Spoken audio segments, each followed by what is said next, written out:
anong hinihingi mo pa sa kaya niya, ibigay niya.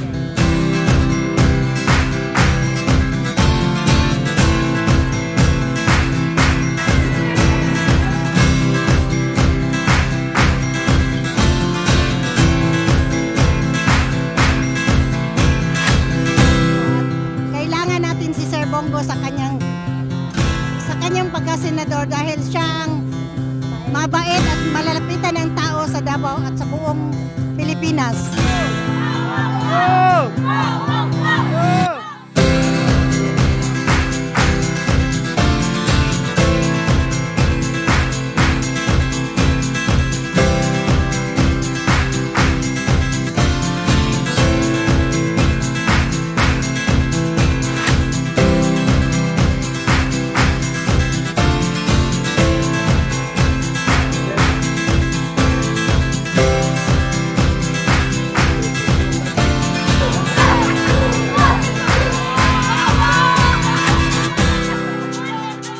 Maraming nagpapawis nung kampanya. Iuban sa mua.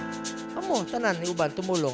Pero pag pumasok sa korupsyon, sabi ni Pangulong Duterte, interes ng bayan bago interes ng pagiging kaibigan. Bulag-bulag yun ta. Anak yun si Presidente Duterte.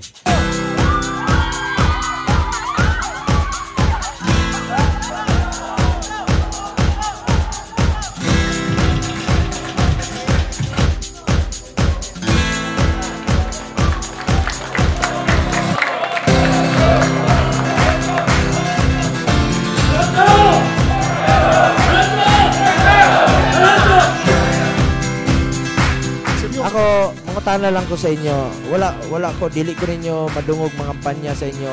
Dili ko politiko nga moingon, ako si Bongo, iboto. Hindi ako ganun. Kaya ako, ibutang lang ninyo.